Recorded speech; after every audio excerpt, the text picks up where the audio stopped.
Drama serial निकाह में आज की एपिसोड में बाहर बहुत शोर हो रहा होता है। तो अमाइमा कहती है कि मैं बाहर देख के आती हूँ, बाहर क्या हो रहा है, इतना शोर क्यों हो रहा है। जब वो बाहर जाके देखते दो आदमी आते हैं, वो कहते हैं कि आपके भाई ने हमसे 30 लाख रुपए का कर्ज लिया था, वो तो दुनिया में नहीं रहे, अब आप हमें हमारा कर्ज वापस कर दें। ये रकम कोई इतनी छोटी सी भी नहीं है जो हम माफ़ कर दें, तो इसलिए आपसे बड़ी मेहरबानी कि उनके आवाज़ बाद में से आप ये रकम हमारी वापस कर दें। माइमा कहती है ऐसे कैसे हो सकता है, उन्होंने तो कभी हमें बताया भी नहीं कि उन्होंने कभी इस तरह लोन लिया। तो वो कहते हैं कि क्या पता वो मजबूरी में या डर से ना बताते होंगे, तुम लोगों के सामने शर्मिंदगी होगी, लेकिन जो है ना असल बात यही है कि उन्होंने हमसे कर्ज़ लिया था और आपने इसको वापस करना है। अब पीछे से अनुषा भी आती है और आके कहती है कि आप कैसी बातें कर रही हैं, हमारे पापा ने कभी आज तक ज़िंदगी में कर्ज़ नहीं लिया, तो इतना बड़ा कर्ज़ लेके वो हमें नहीं बताएंगे, ये कैसे हो सकता है। तो लेकिन वो नहीं मानते। अनुषा कहती है कि मामा आप इनको जाने थे, आप अंदर आ जाएँ। अनुषा मामा को लेकर अंदर आ जाती है और दरवाज़ा बंद कर देती है। जब अमाइमा अंदर आती है तो वो बड़ा परेशान होती है। इतनी देर में फ़ारूक का फ़ोन आता है। फ़ारूक उसे कहता है कि मुझे बताओ तुमने घर कब आना है। अमाइमा कहती है आप जब लेने आ जाए, मैं आपके साथ चलने के लिए तैयार हूँ। तो वो कहता है कि लेकिन जो मैंने शर्त रखी थी, तुम उस शर्त पे पूरा उतरोगे तो मैं तुम्हें लेने आऊँगा। वो कहती है कि नहीं, मैं आपकी शर्त नहीं मान सकती।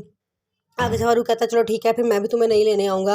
वो कहती है कि आप मेरी खुशी की खातिर इतना नहीं कर सकते। तो फ़ारूक कहता है कि मैं तुम्हारी खुशी की खातिर ये काम तो बिल्कुल भी नहीं कर सकता, इसलिए मुझे लगता है कि हमारा साथ सिर्फ यहीं तक था। अगर तुम इसको छोड़ के नहीं आना चाहते तो फिर इसका मतलब है कि तुम्हें मेरी भी ज़रूरत नहीं है। आज माइमा फ़ैसला करो, या मुझे या अनुषा, हम दोनों में से किसी एक को चुन लो। माइमा कहती है कि आप कैसी बातें कर रहे हैं, आपने कितना मुश्किल फ़ैसला मेरे पे डाल दिया है, ऐसा कैसे हो सकता है मैं उस बच्ची को उस घर में अकेला छोड़ के आपके पास आ जाऊँ। तो वो कहता है कि फ़ैसला तो तुम्हें करना पड़ेगा, वैसे मुझे लग रहा है कि हमारा साथ यहीं तक था। ये कह के वो फ़ोन बंद कर देता है। माइमा सर पकड़ के बैठ जाती है। अनुषा सारी बातें सुन रही होती है, पीछे से आ जाती है और कहती है कि पुप्पो आप अपने घर चली जाएँ, आप क्यों ऐसे कर रही हैं, अपना घर में भी ऐसे मत ख़राब करें, ये बहुत गलत बात है। पुप्पो कहती हैं कि बेटा ऐसी बात नहीं है, उनको समझना चाहिए कि मैं तुम्हारी किस पे डाल के जाऊँ। तो कहती है पुप्पो मैं अपना ख्याल रख लूँगी ना। पुप्पो कहती हैं कि देखो जिस तरह वो गुंडे आज हमारे घर में घुस आए हैं, कल कोई और घुस आए, फिर मैं कैसे एक जवान लड़की को इस तरह अकेले घर में छोड़ सकती हूँ। तो वो कहती है कि पुप्पो मैं उनका मुकाबला कर लूँगी, आप परेशान ना हो। तो वो कहती तुम क्या करोगी, तुम पे झूठा मुकदमा करोगी कि उन्होंने मुझसे हमसे झूठ बोला है, झूठ में दावा कर रहे हैं वो।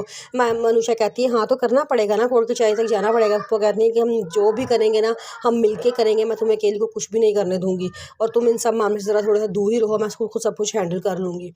वो अनुषा कहती है चले ठीक है।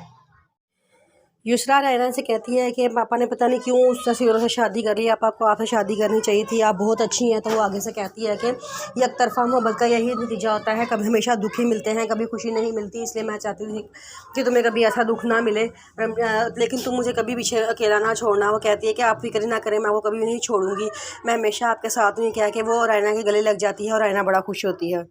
नदीम बहुत बड़ी पार्टी रखता है और वहाँ पे युसरा को चीफ गेस्ट बना के बुला लेता है। युसरा वहाँ पे आती है तो वो उसे कहता है कि मैं उसका हाथ पकड़ लेता है, कहता है मेरा हाथ पकड़ना तुम्हें बुरा तो नहीं लगा। युसरा कहती है कि नहीं, मैं इस तरह की क्लास की लड़की नहीं हूँ जिन तरह की बातों को बुरा मनाती हैं। फिर वो कहता है कि अच्छा मैं ये कहना चाहता था कि जब मैंने तुम्हें पहले दफ़ा देखा था ना तो मुझे बिल्कुल ही पसंद नहीं आई थी, लेकिन आहिस्ता तुम्हारे साथ रह के तुमसे बातें करके मैं तुम पसंद आना शुरू हो गई, मैं तुमसे सच में मोहब्बत करना शुरू हो गया हूँ। वो कहती है कि अच्छा ये तो बड़ी अच्छी बात है, मुझे भी तुम अच्छे लगे हो। दोनों एक दूसरे से मोहब्बत का इजहार करते हैं। मैमा बड़ा परेशान होती है, वो अनुषा के साथ बैठी होती है, दोनों बातें कर रहे होते हैं कि कितनी गलत बात है ना आजकल के दौर में कोई यतीम और मस्कीन हो जाए तो लोग उनके सरों पर चादर रखने के बजाय उनके पाँव के नीचे ज़मीन ही खींच लेते हैं। कितनी गलत बात है, उन्होंने हमें सहारा देने की बजाय हमारे पाँव के नीचे से ज़मीन ही खींच ली है।